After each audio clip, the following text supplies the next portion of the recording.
Ryan Ries. This is Live with Ryan Ries. Call now 1-888-564-6173 or post your questions using the hashtag #LiveRyanReese on his Instagram, Twitter, or Facebook. We are live. Are you cool, Chris?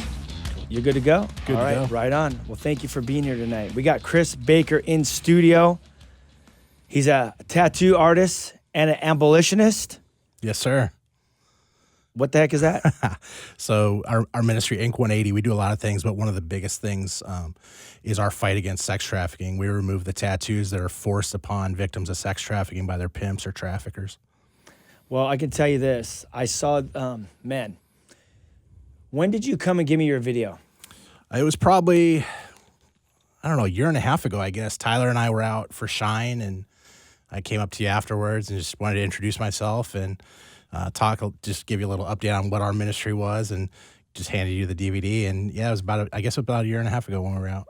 Yeah, time has flown since then. Yeah. But I remember you gave it to me, and I always, when people give me their CDs or their DVDs, I definitely take a listen or watch.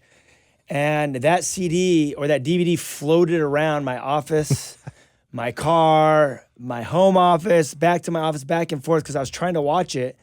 And it kept disappearing. And then I had Amore in studio. Right. Amore, what's her last name? Sierra. Yep. Amore Sierra. She was in here and she connected the dots. She says that she got inspired by your ministry and what you do to start her whole thing. Yeah. And I was super pumped on what she was doing. Right, So then it's crazy. Once I found out you were the one that did it, I was like, I got to find that DVD again. And literally I found it recently. Yeah. Actually, I was looking for it. I couldn't find it. So then I emailed you. Hey, dude, send me another DVD. I got to get it. And then I ended up finding it the next day. And I watched it. I want to tell you this. And I told you before when I saw you, but I want the listeners to know. When I saw it, I literally go, I need to hang out with this dude. I need to get him in the studio. People need to know about what they do. You're the real deal. Thank you. I know you're humble. I get it. I know. But seriously, you are doing Jesus ministry. That DVD, I wanted to watch it again. Right. Like literally, I was so moved by it, and I don't get moved by a lot of things.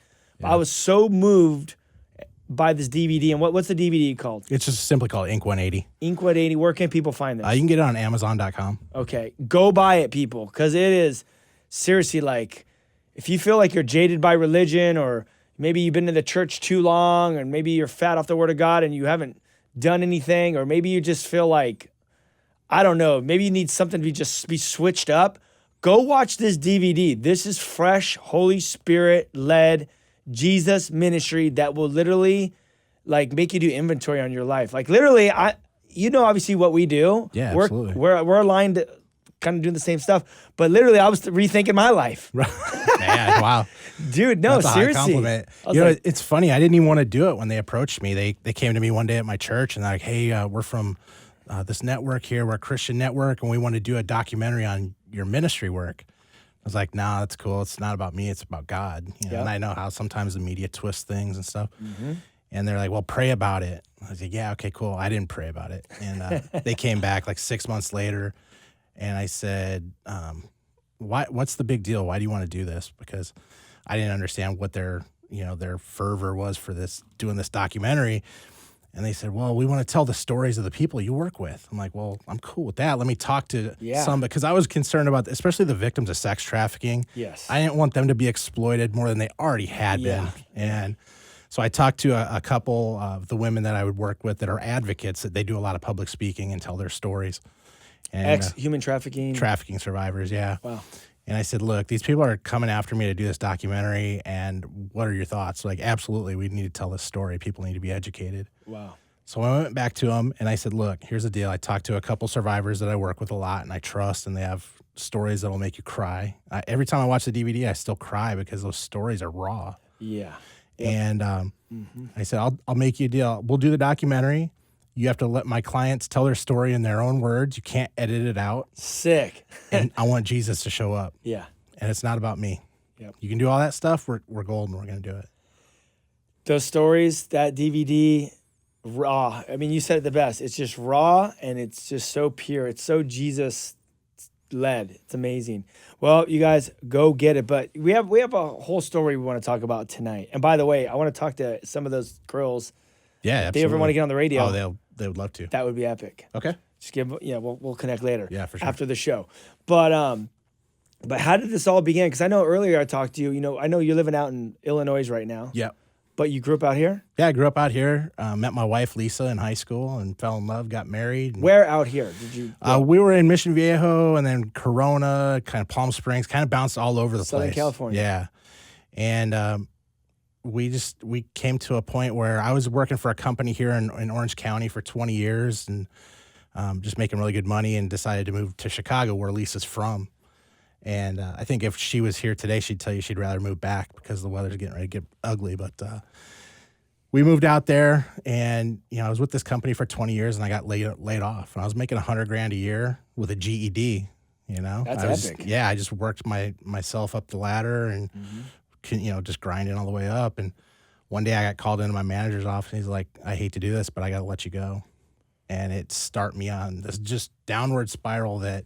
What year? It's about 8 years ago, I guess, 9 years ago. And it got real bad. I mean, I was just super depressed. I couldn't find a job. I couldn't find any work that was even like half of what I was making. So we lost our house, we lost our cars, we lost all that stuff that we valued at that time in our lives because we didn't have Christ in our lives. And we thought that's what was important, was our stuff and our house and our cars and everything. And I was just really humbled by God. And it landed us, my wife Lisa came to me one day and she's like, "Look, I love you, and I don't want anything to happen to our marriage, but you need to get help. We need to get help." And she never made it about me, which was ironic because I was the cause of most of the issues in our relationship. Was there any like drugs or alcohol or anything like that? None. Nothing, just nothing like that. I was just depressed. Yeah. My dad left when I was real young, and it caused me to drop out of school, and I was real angry and just mad at the world. And but yeah, no chemical dependency or anything like that. Well, hey, losing your job and losing your cars and your house and all that, Yeah. You don't need all that other stuff. Right. Yeah, it just took me back to this place where when my dad was around before he left, he's like, you're never going to really amount to anything that big of a deal. Just, limp through life the best you can. Wow. So my whole goal was to prove to him that I didn't need him and I was going to be successful.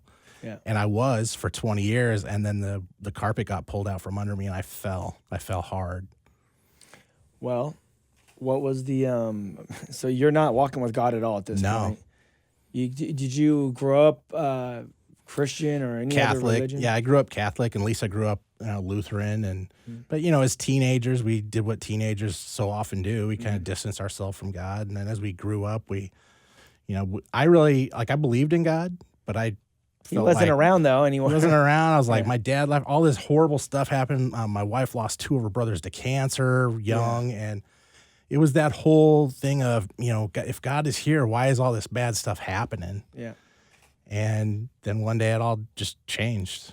Well, what was the next step here? How did how did you even encounter him? Well, Lisa came to me one day and she's like, "Look, I love you, but something's got to give. We need to talk to somebody." And to her credit, she was never made it about me. It wasn't like, "You need to do this. You need to do this. Something's wrong with you." It's like, "Let's go do this together." So we were looking for a marriage counselor to go and talk to, and we asked some friends who had kind of gone through similar stuff or asked for recommendations, and the same name and place kept coming up, and it's called the Samaritan Interfaith Counseling Center, and the woman's name was Joan Guest. So we kind of laughed every time we heard it come up. It's like, that's like a church thing, man. We don't do church stuff, But and by the way, I think everyone should get marriage counseling. I totally agree. Me and my wife, we go. It's the best thing every ever. once in a while, when Yeah. dude, it's good to get marriage counseling. Yeah, it's funny. I just had this conversation with Fieldy 2 weeks ago. Yeah. And he's like, "Bro, that's a great idea. I got to check that out when I get home." And People are shocked when you say it. Yeah, I go once in a while. And they're like, "Really?" yeah. Dude, yeah. Life's crazy. Yeah, you don't have to wait till things are a mess. Exactly. Go Keep before things they aligned. become a mess, Yeah. So we went and we made an appointment with this woman. We're like, well, the worst thing that happens, we don't like her, we go somewhere else. And so Lisa and I walked into this place, and I'm wearing short sleeves, covered in tattoos. I'm like, I don't care. I'm not covering my tattoos for anybody. These Christians are going to right. just trip out on me. Yeah.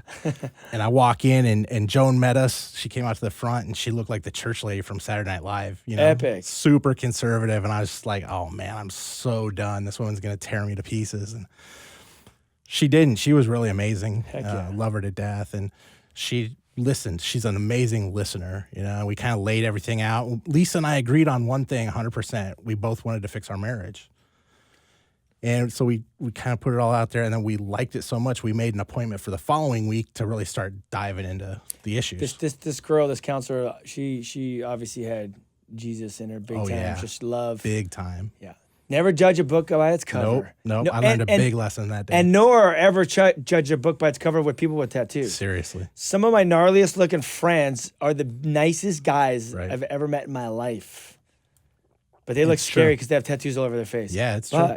I get people that tell me that all the time. They're like, man, when I first met you, I was kind of freaked out. I didn't know what to think. I held my purse a little tighter, but you're really a nice guy. I'm like, well, that's cool. But you said, okay, earlier when we were talking before the show, you were saying that when you were growing up, you were an introvert. Yeah, big time. And you didn't want people to bug you, so you got all these gnarly tattoos to keep people away. Yeah, I love all my tattoos, don't get me wrong, but like I started getting tattoos on my 18th birthday so people would leave me alone. Yeah. I wanted to be that guy that, you know, when I'm walking towards you on the street, you cross the street and go the other way. Yes. Not because I was angry at them. I was just angry at life. Yeah. And you didn't want to be left alone. Yeah, I didn't know how to deal with it, you know. It's like anytime, you know, pretty much anyone except for my wife, you know, got close to me, they hurt me in some way. Yeah. And so that was my way of dealing with that. But a lot of people go through that. Yeah, absolutely. Getting hurt. It's So hard. here you are. You met with her. Yeah, we canceled. We met with her, and you know, at the end, we get to the end of that session. We made our next appointment, and she looks at us and she's like, "Oh, you know, I like to offer to pray for my clients before we wrap up for the day." And I just shook my head, and I was like, "Oh man, here we go. These Christian people like always trying to shove Jesus down your throat." So I look at Lisa, who's, you know, she's sitting next to me. And I look at Joan. I'm like, if it makes you feel better, go for it. And that's where I was in life. I was very arrogant, and I thought I had all the answers, you know. And she started to pray, and we folded our hands and bowed our heads, and I experienced the touch of Christ that day. I had a physical feeling kind of take over my body, like when you take a fleece blanket out of the dryer on a real cold day and it's nice and warm and soft and it just feels good and smells good. It felt like somebody was draping that over my shoulders like a cape as I was sitting there as she was praying for us. And I started tripping out, you know, inside, and like I can feel my eyes kind of welling up a little bit. And I got this kind of message that played through my head over and over. It wasn't like a voice. It was just this, you know, rotating message. It was like, just follow me and this is going to be okay.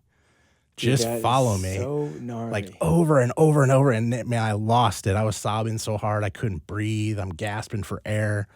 Like got my eyes clamped shut, fighting back this flood of tears. My wife's crying next to me. I can hear it. Joan's still praying. She's going off, man. She was definitely feeling it that day. So your wife basically got hit with the Holy Spirit as well. Yeah.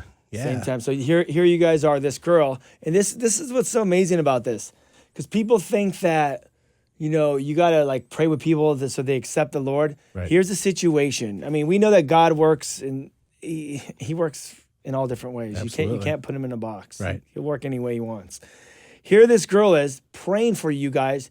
You're not even down with God at all. Not at all. You're in your mind, you're like, here we go. Right. She starts praying for you. Jesus touches you. I mean, you have this like warm feeling on your back, whatever it was God there, standing there next to you. And then the Holy Spirit falls on you. And it's not like you were repenting. No. You were just bawling and I didn't even know what repenting meant. I know. That's what I'm saying. It was crazy. That's what I'm saying. It was crazy. And, you know, Joan finally says amen. And it takes us a couple minutes to compose ourselves still. You know, we're sobbing our eyes out.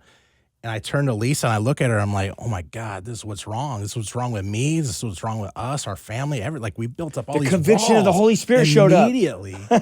I'm like, this is crazy. And Lisa's kind of looking at me like, you're the guy that was making jokes about your friends that go to church like 2 weeks ago. I'm like, yeah, that was me. And like I immediately felt like my life is different now. Dude, isn't that amazing? It was the best thing ever. You know what? When we were in Israel, I'm going to go on a side note really quick, but this is another supernatural way I've seen God work. Because we were on our last Israel trip, and we were at the Beatitudes on the hill, where Jesus spoke the Beatitudes. And there was a guy that went with us that crashed his dirt bike a couple days before the Israel trip. No way. So he shows up, he can't even move his arm. It's like jacked. And we're sitting there, and Lacey's doing worship.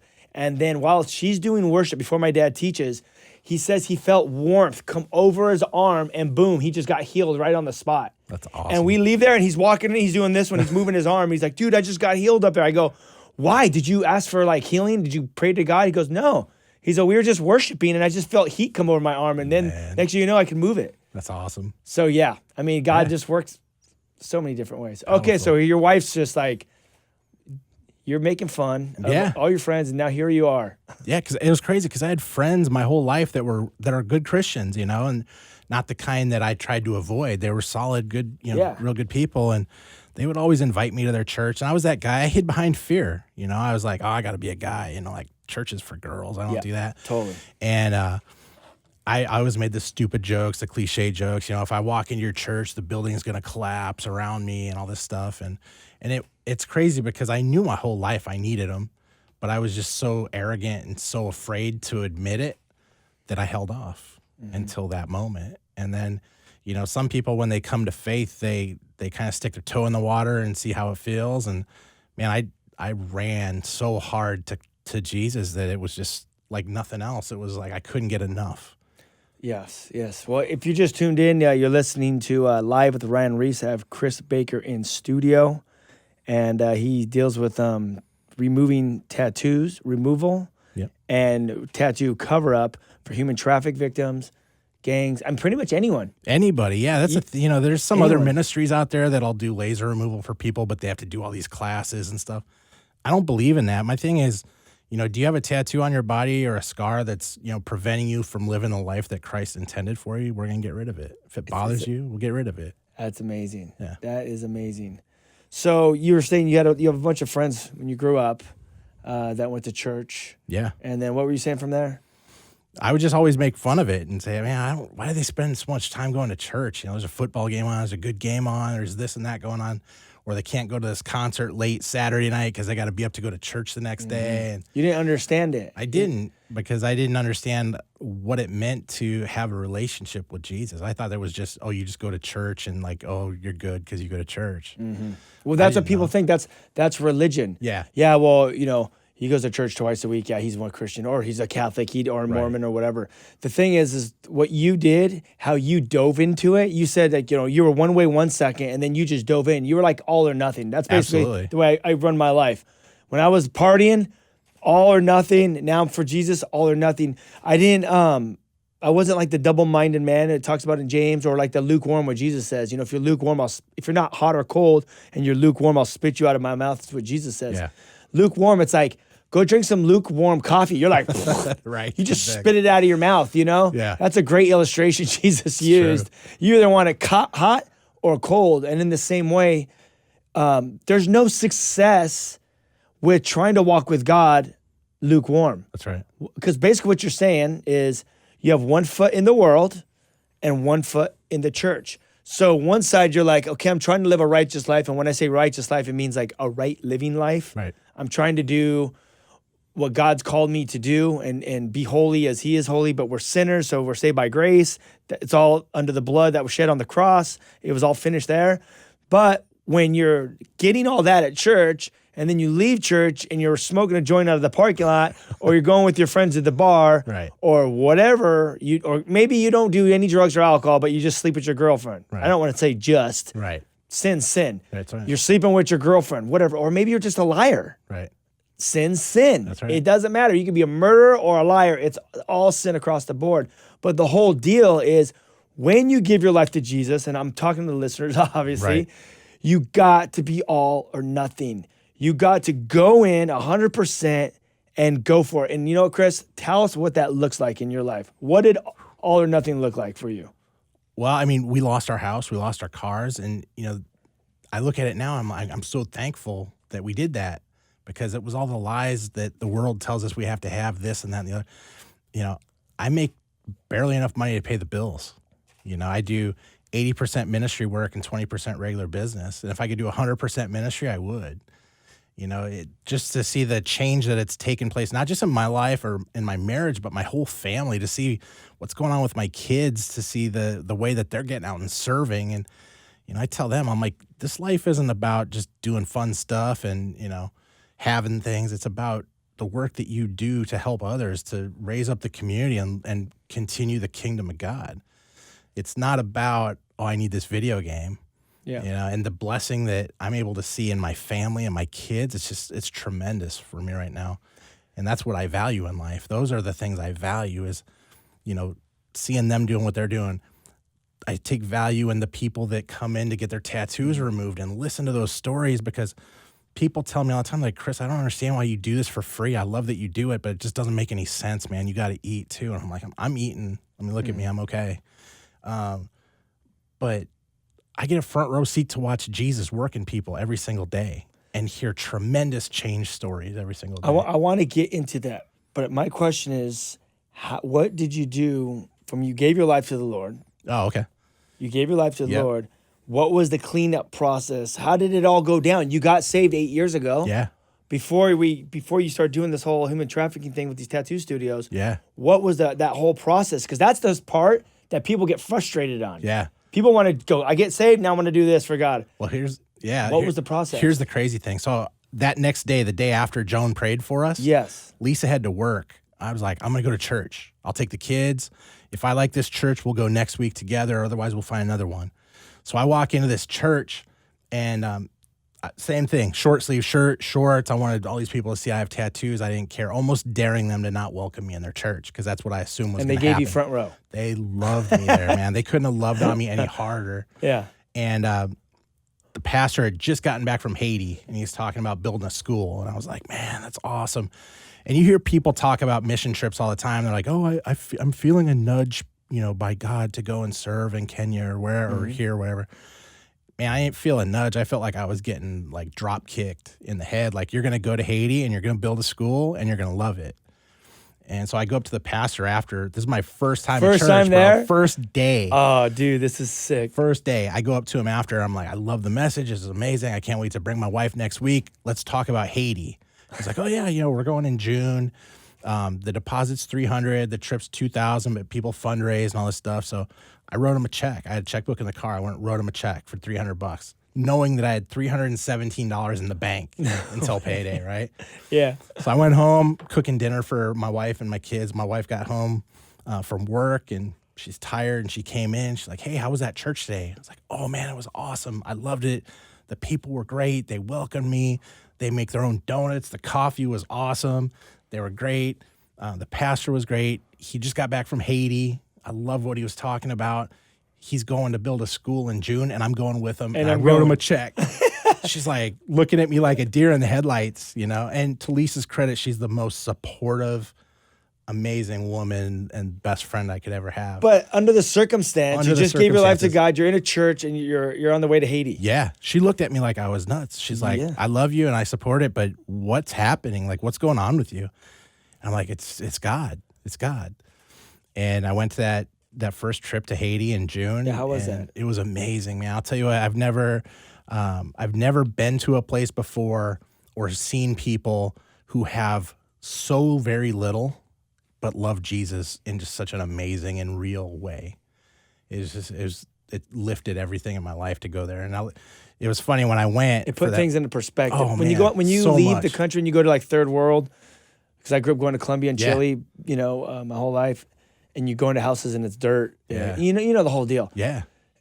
Dude, it puts things into perspective. Like, you come back to the United States and you got it. Yeah, we think that we have nothing, and we have everything. Oh my, beyond. You know, even on our worst, most broke day, we still have everything. Mm-hmm. And you know, that kind of spiraled into other things. And the pastor came up to me. It was like a year into my walk, and he came over one day after church and kind of puts his arm around my shoulder, and he goes, "Hey, you know, what's up? Like, all these high school kids are hanging out with you after church. What's up?" I'm like, "Yeah, I'm covered in tattoos," and they think that's cool, and they want to ask about tattoos and this and that. And he asked me if I'd, you know, wanted to start working with the youth group. And I looked at him, I'm like, Pastor, and it's funny to say this because I hear people say it now and it makes me kind of roll my eyes. But I said, Pastor, I'm just trying to get myself right with God right now. What could I possibly offer these kids? And he looked at me and he said, no, I think it's what they're going to offer you. What you're going to see in them is going to do amazing things for your walk. Dude, that's and he was right. He was right. That's so cool, man. Yeah. Well, we have about 5 minutes left before we go to the break. I want to go ahead and plug a couple things really quick. Well, we're going to get back. We've got Chris Baker in studio, and the story's it's amazing to see what God's going to do. And we're going to even get to the best part right here after the break. But, we just got done with the Kill the Noise school. We went to Anaheim High School this last Wednesday. We're basically hitting high schools every single Wednesday, public high schools. We actually have booked a couple Christian schools, but our main focus is the public high schools because that's where the majority of non-Christians are at, and that's our heart, is we want to go to non-Christians. But we do know in the Christian schools, there's a lot of non-Christian parents that put their kids into the Christian schools. Yeah, because they think it's safe, right? Yes. So I've been talking to a lot of principals from Christian schools, and they're like, yeah, you should come. We got them here too. So we're gonna get them all, but we went, and it was powerful, man. We went, we did the song setup, we had some free product for them. We do a full concert, and then I get up and I'll tell my story after, and I'll just break down the gospel. Very simple. But yeah, I think this particular school, I think we had the biggest impact as far as the kids drawn into the message and the music, but the message. And then when I did the call, like to accept the Lord. Yeah. And they were like yelling it, and it seemed like everyone there. What do you think, Dave? Yeah. Yeah. It was gnarly. They were engaged, hundreds of kids, and we're going to keep doing it. Every single Wednesday, we got a sound system and stage and all that. We want to see if you listeners want to partner with us. If you guys donate, it goes strictly to the high school too, where we're trying to actually buy our own stage sound, and we don't actually need lighting because it's a daytime event. Yeah. But this will allow us to hit nonstop schools, and we also want to take it across the nation one day. But we got, I think we already got like 15 schools booked so far, and the school year just started.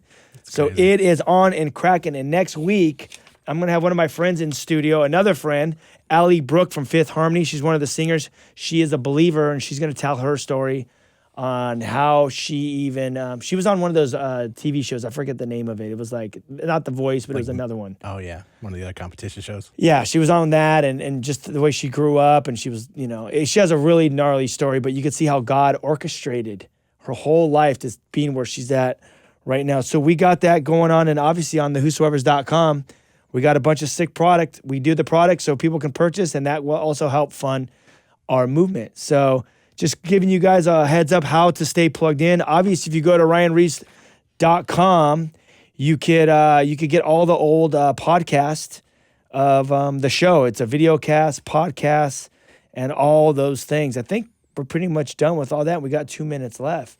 So I got a question. Is Amor going to be calling in here after the break? I think so. She's in St. Louis tonight. She texted me and asked for the number, so I think she is going to be calling us.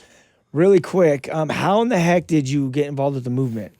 With Whosoever's? Yeah, how'd that happen? Oh man, like after I got saved, I'd always been a fan of Korn and Brian, and I read his book after I got saved, and I started seeing things about him with the Whosoever's. I'm like, I gotta check this out, and I saw this video when you guys were out at a music festival. Yep.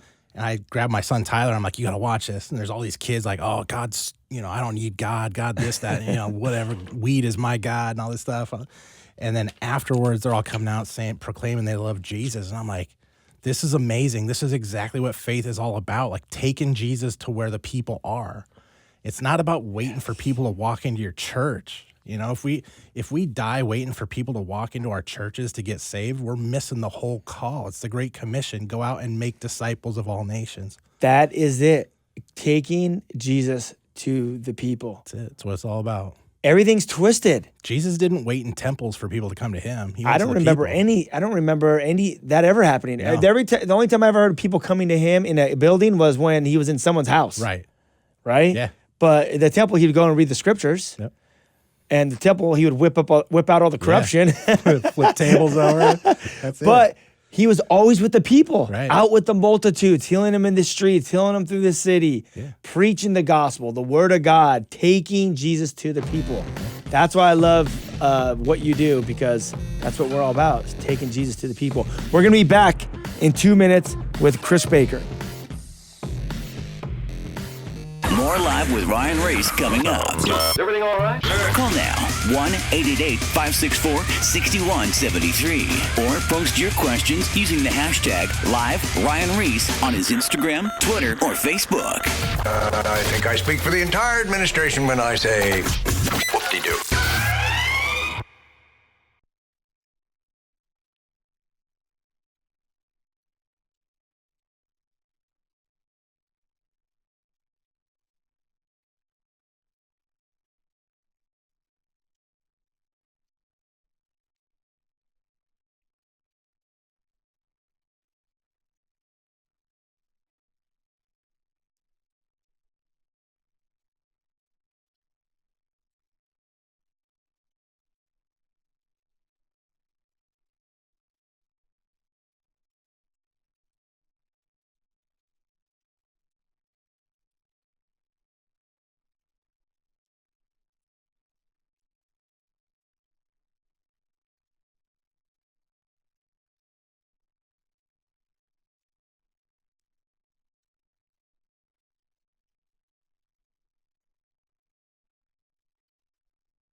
Now, back to Live with Ryan Ries. Don't say we didn't warn you. Loud noises! Probably not to say anything I can't spell. And I can't spell a rule, lot man. of things. That's a good rule. Abolitionist. That's one. Chris Baker, the abolitionist and tattoo artist. Basically, abolitionist is what? We work hard every day to fight sex trafficking in this country and beyond. I mean, people don't know what's going on. It's the second biggest crime in America.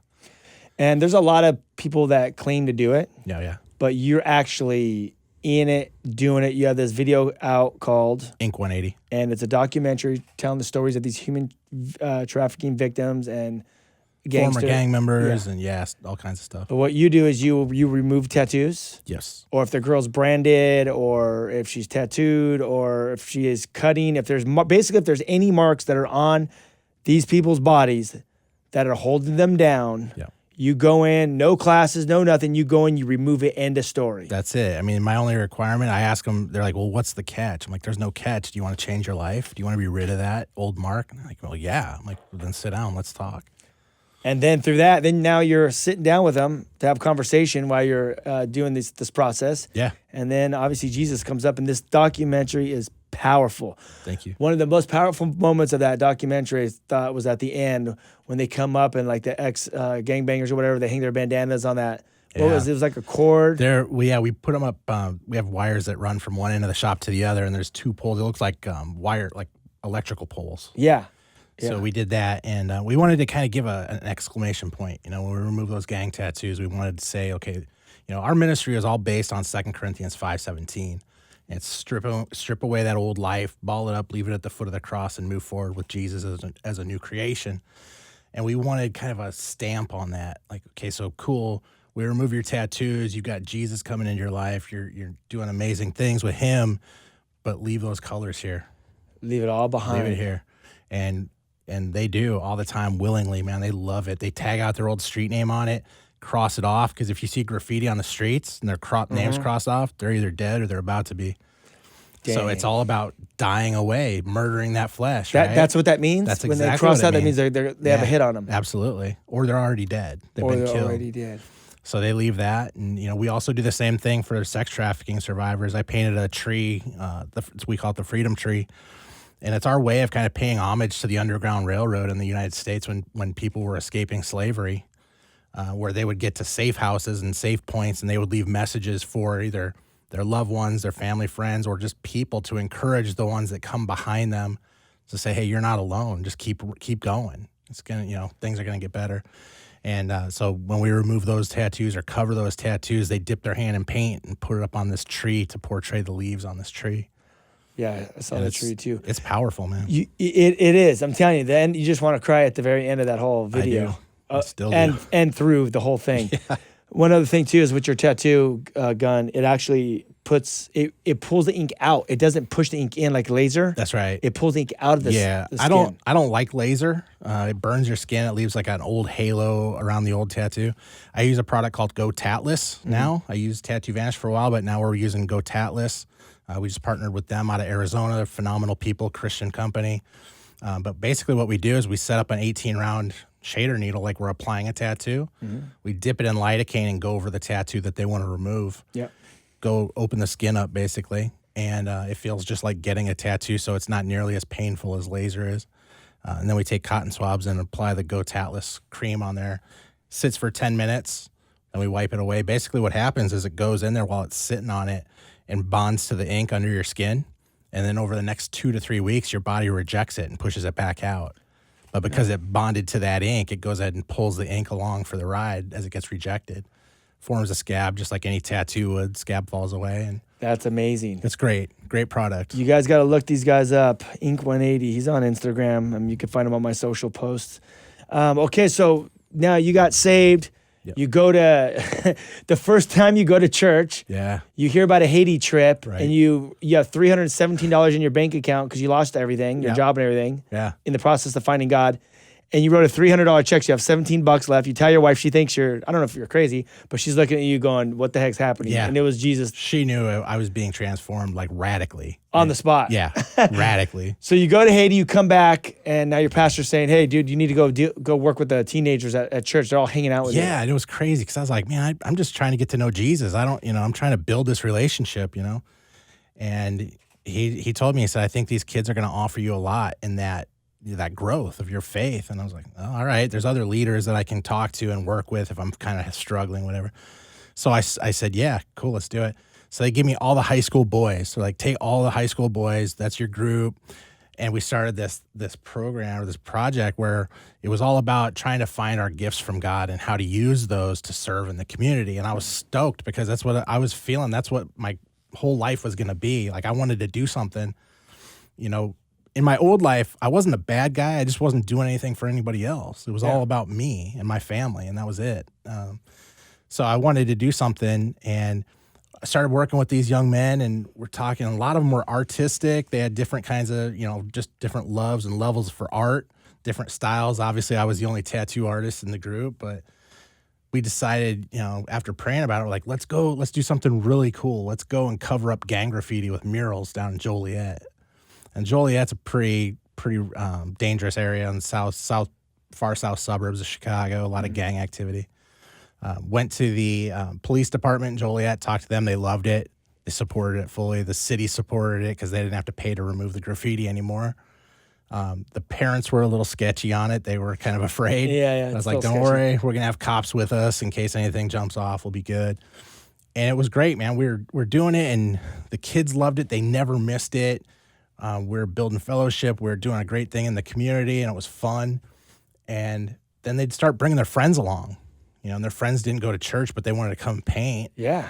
So they'd come and hang out, and they'd get a little exposure to the word, and they're like, man, this is like a church thing? That's cool. Like, what's so cool? Start coming. It wasn't like you guys were the church that was doing it, but everything was like through the city and everything. You guys just left the church to go out and actually do something. Right. Anyone can do that. Anybody, and everybody should. You Yeah. know? We've all been given gifts by God. Let's use those to make a difference in the community that we live in. You know, it's simple. It shouldn't be It's this so hard. simple. Like I I think know. a lot of times we overthink faith and we overthink serving, and we think a lot of times that we have to go to Haiti or we have to go to Africa to serve. I'm like, dude, ministry is right where you're at your job, at your school, in your house. You know, my whole life changed because Joan prayed for us. Yep. My life changed radically, like overnight, because Joan prayed for us. It's like, why can't we all do that? Yeah. You know, we're so consumed with all this ugliness in the world. You know, we were kind of talking before the show started about this social media stuff that's going on right now, and just all the just venomous hate that's being spewed about on social media. And I look at some of my friends, I'm like, seriously? I didn't know you were like this at all. So, are you talking about the election? Whole election stuff, just period. Oh no, yeah. Social know? media is just It's a mess. Yeah, it is It's a circus, you know? It is. So it's like, why can't we get out and take that energy to do something positive? So, and that's what it's all about. And, you know, for a while, so we were doing the murals and loving it, and kids were coming. And then those kids were like coming to church with their friends that they'd come to do the murals with. And then a couple of them, like their parents came along later on down the road, and it was cool. And, the word was getting out about what we were doing. We never had any problems. We never had any problems with the gangs, nothing like that. The city loved it. The church loved it. And it got other people in the church to kind of sit up and go, man, if these kids are doing this, like, what are we doing? What can we do? Let's do something cool, you know? Yeah, that's awesome. So it kind of sparked this mini revolution in the church, you know, and it was really cool to see. And isn't that what it's all about? Yeah. You know? But after a while, I was like, you know, this is great. I love doing this, but you know, what's my calling? Like, why am I here? Yeah. You know, I acted like a fool for 38 years of my life. And now I was like, you know, this is before I really learned that grace is just freely given. I thought I had to earn it back. Mm-hmm. And it was like Saturday school on steroids, you know? And I was like, God, I'll do whatever you want me to do. Just tell me, because, you know, my skull's a little thick, and you gotta be real clear to me. And it kept real praying loud about it. too. Yeah, super loud and super clear. And basically the simple answer that I got to that prayer was, go do what you love to do more than anything else, and just do it for free. And I thought about it, and I was like, well, I love tattooing more than anything else, but there's no way that's doing God's work, because I get people all the time at churches and stuff, and or other people that are Christians that look at me and like, you're a tattoo artist and you're a Christian. Don't you know what it says in Leviticus? And like, people attack me on it. Like, still to this day, I get messages every other day. People are like, I just don't understand it. You know, you're not supposed to tattoo yourself. I'm like, my tattoos glorify Jesus. My tattoos help me approach people that aren't Christians in a way that starts a conversation about Jesus. And there are bigger problems in the world to deal with than me having tattoos. But at that time, I was like, there's no way that's doing God's work. There's people that get all bummed out on people that are UFC fighters. We've had friends, Vitor Belfort, go off on him because he's a UFC fighter. It's crazy. People get major on the minors, and right. The reality is we need to reach people for Christ. That's right. Well, my pastor, Jeff, he tells me all the time, he's one of my best friends, he tells me, you know, he's like, man, you have an advantage that I just admire. I said, what's that? He's like, you get to go out and talk to people about Jesus that would never talk to me or never walk into my church. I'm like, but there's no reason. That's our job. But it is. I mean, it's a great opening part to a conversation.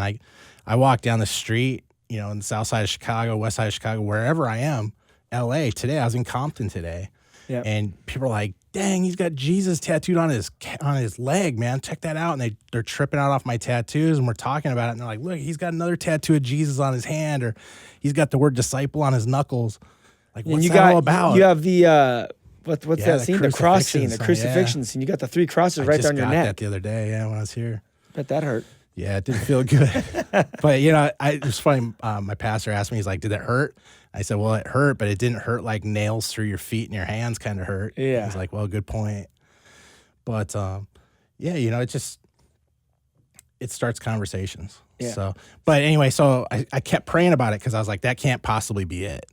Kept praying. Then I had all these little kind of movie clip highlights of earlier parts of my life play out, and, you know, friends that were involved in gangs. I wasn't, but they were. And they had the gang tattoos, and they got out of it. And they're like, man, I wish I could get rid of these stupid tattoos. I'm, I'm a family man now. I've got a job. I'm trying to build a career, but I can't get a better job because I have these tattoos on my face or my hands, whatever. Yeah. I can't take my kids to the beach and take my shirt off because I don't want to get jumped or shot or stabbed or whatever. And then the cops harass me all the time because they pull me over and they see I have teardrops on my face. I'm like, well, of course, they're trained to look for that. Yeah. It's their job, unfortunately. And it clicked. I was like, I can start covering and removing gang tattoos for free. And it was funny because I went home to Lisa, who, like I said, is super supportive. And I said, hey, I got this calling. This is amazing. I was super pumped about it. And I said, I'm going to start covering gang tattoos for people for free that are trying to change their lives and find Jesus. And really quick, this could just sound so someone could think like, why would he go do that? It's like maybe some people could think it's not that big of a deal. Yeah. But it's a huge deal. Huge deal. After seeing the DVD, Yeah. I don't think people really realize. No. They don't realize, and we'll talk about that. But Yeah. this is a big deal. This is a huge deal to do Amazing. something like this. Yeah, it's The first of impact, all, high impact. just making the decision to leave a gang is a huge decision that puts their life in immediate jeopardy and their families' lives in immediate jeopardy. And being able to be rid of these tattoos, I mean, if you leave a gang and you still have the old tattoos, they'll burn them off of you. Yeah. Or cut them off. Or cut them. Yeah. And the way we do it is much more humane. Absolutely. But So how'd you even start this? How'd you get your tattoo shop? well, it was crazy. It was all God. I mean, I started doing this stuff in my basement of my house. Okay. When I told Lisa about it, I said, don't worry, we're only going to do like 3 or 4 a month. It's not even going to be a big deal. I'm going to set up a studio in the basement. We'll just kind of fly under the radar of the health department and stuff. And we did, and a newspaper article was written about our work. People were like, oh, this is amazing. I was getting phone calls. Man, God bless you. This is crazy. This is the coolest ministry I've ever heard of. And I'm like blown away because to me it was just like, well, this is just what God told me to do. I'm just doing it. It's like, what's the big deal? In the basement, no big deal. Right. Well, then I got a phone call from the health department, and I freaked. I tripped out. I was like, oh, man, I'm going to go to jail. I'm going to have a $10,000 fine, all this stuff. And they're like, we want to meet with you. And I was sweating bullets. Oh, man. no. And they're like, no, you're not in trouble. We want to help you. As the health department never helps out tattoo shops, ever. Really? And, thanks for all the help that the Kendall County Health Department gave us. But they told me, they're like, if you want to open a shop, here's all the things you need. So if you're looking for a place, because I was totally like giving them a story. I was like, yeah, we're trying to find a place right now. Totally wasn't, right? Yeah. I just didn't want to get in trouble.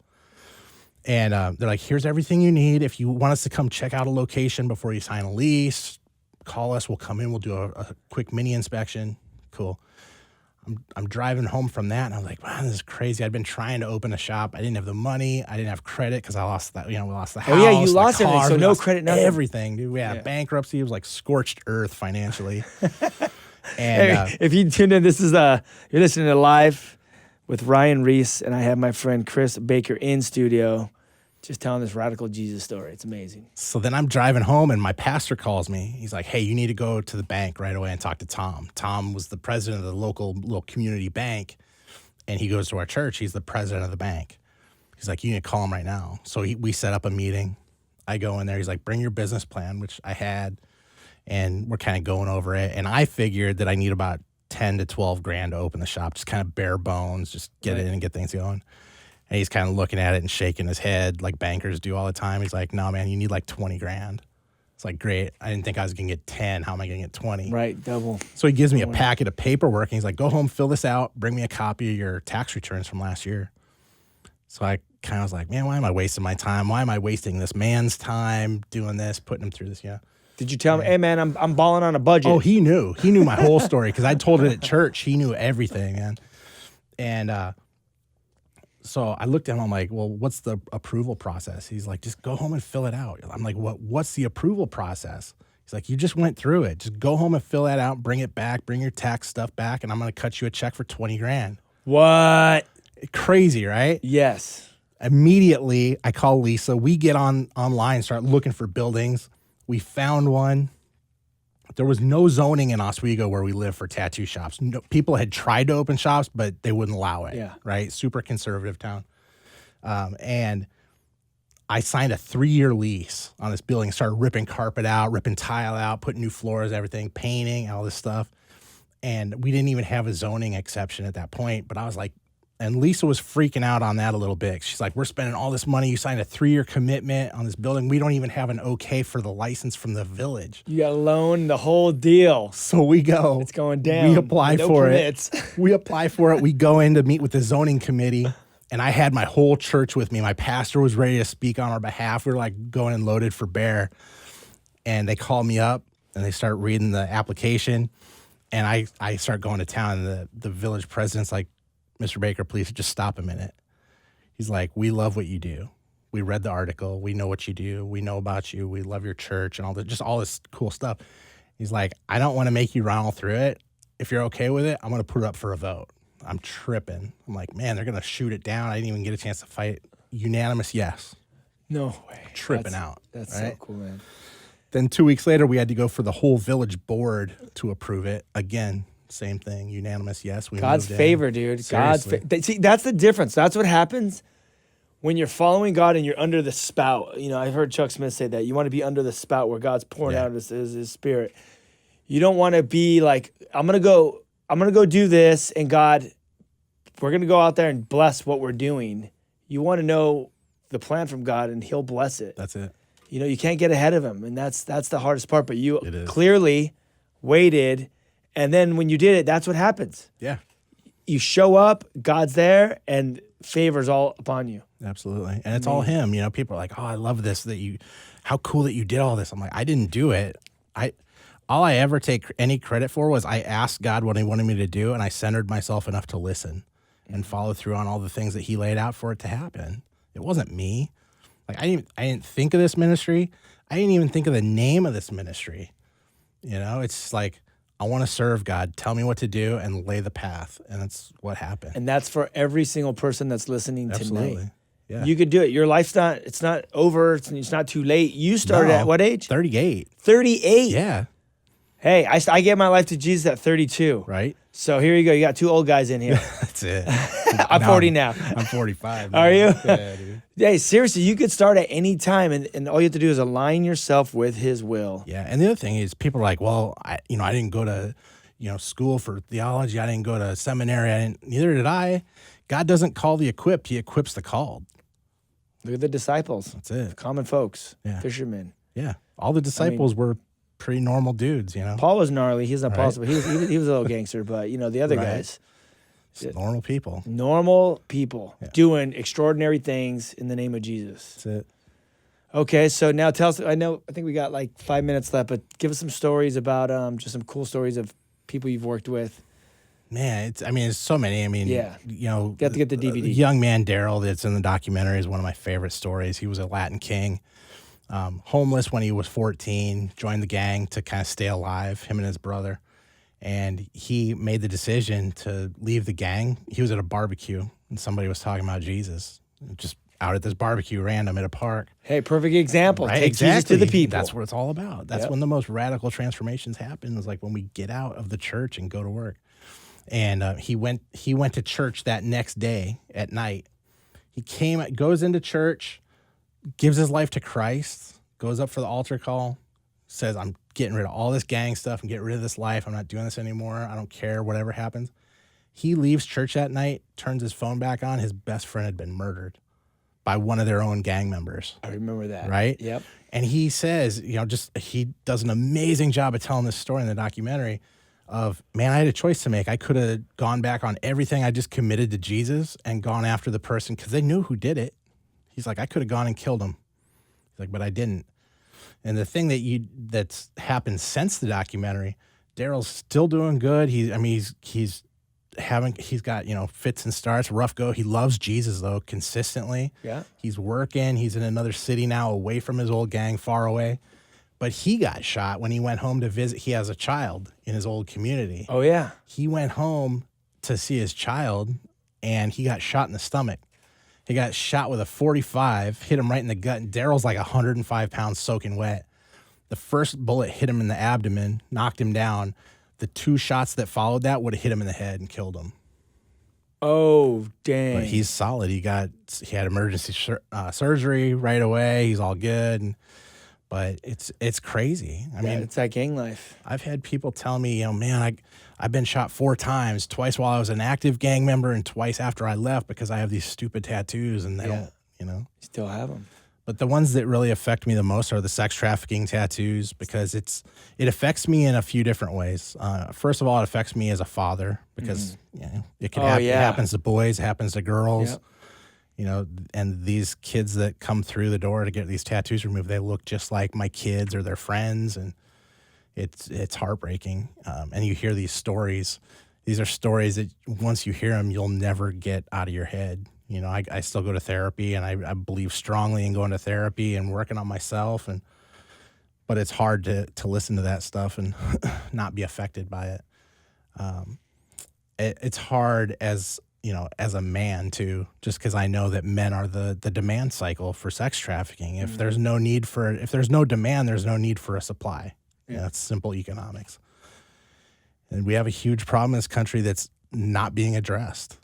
You know, the demand side. We see stories all the time. We post them on our Inc. 180 Facebook page daily about busts that take place, and they've got like youth pastors and doctors and lawyers and cops that are being arrested for soliciting these kids for sex, kids and adults. And it makes me sick. And it's like, when is this going to stop? You know, this country has a porn addiction that's not being talked about, or it's not being talked about enough. You know, so I look at a lot of the things, whether it's gangs, sex trafficking, domestic violence, self-harm, all the things we work with in the ministry, and I see kind of a core issue.